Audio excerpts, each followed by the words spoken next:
I'm here with the iconic Halle Berry, my BFF in my head, who takes us for a wild thrill ride in her new thriller, Never Let Go. You give us an incredible performance. Oh, thank you. Thank you. And you look stunning tonight. Thank you. You have done thrillers before. I mean, Gothica is one of my favorites, I will say. I took you back. But I want to ask, what was it about this script and this role and the role of Mama that made you want to take it on?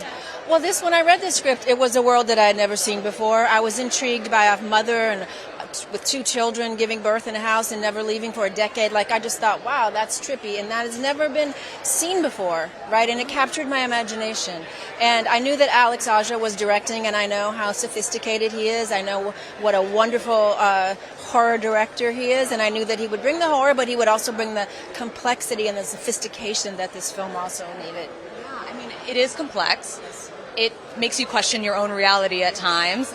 And you don't really even understand the ending sometimes, I will say. But he said you had a specific vision for Mama. What was it? What did you want to bring for Mama? I wanted to bring her darkness and her complication. You know, Mama is suffering from generational trauma. We talk about the old world, and it's for us to wonder in this movie. Maybe we'll get a sequel. We can tell you all about it. But we're wondering, like, what happened to Mama? Right, in the old world, what happened? What trauma did she suffer? And it's great. I'm here to tell you, it's great. So she's operating at a deficit, but yet at the same time, she loves her children, and she's doing the best she can. Yeah, and I want to talk to you about that because you're fans. We love you. And I love that you're in on the jokes about, like, one thing Halle Berry gonna do is protect her children. And wear a jacked up wig, I know. They ride me hard about my wigs, but that's okay. I'm playing characters. Right? You know, some characters have jacked up hair.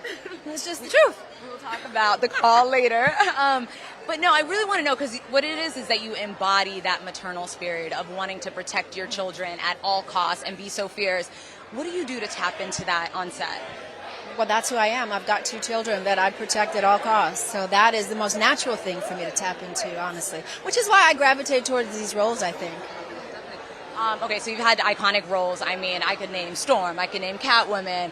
Would you ever reprise those roles? I mean, I would love to see Niecy come back. I'm not ready for Maybe, but you know, I'm also someone that I'm always looking towards the future. You know, what was, and what is will be. So I kind of am a person looking towards what's next, not what was. And lastly, I just want to ask you, I mean, I've learned so much from you, honestly, and how candid you are and how honest you are. It's funny, my mom called me this morning, did not even know I was going to be able to talk to you later today. And she was talking about something that you said. You're sparking intergenerational conversations about things that people don't talk about. Where do you find just, I would say, the courage, but also just what makes you want to be so public and talk about things like that? Well, I think, you know, and I've said this before, I'm standing up for myself because I need answers, right? And so when I stand up for myself, I stand up for all women. And women's health, especially when we get down, you know, the path of life over 40, there's been so much injustice done to us, so much research, so much information not done. And it's time that our health is put, you know, on the forefront, and we have to demand that. So I'm standing up for myself, but in doing so, I do love that I'm starting generational conversations, because we have to look forward to this time of life as women. And I want young women like you to know, you just get better. You do get better and better. It's nothing to fear. You don't have to resist it. Aging is a beautiful part of life, right? It's nothing to fear, and that's what I want the message to be. Look forward to it. You make it loud and clear. So thank you so much for your time. I appreciate it. Thank you. Hi to your mom. I will.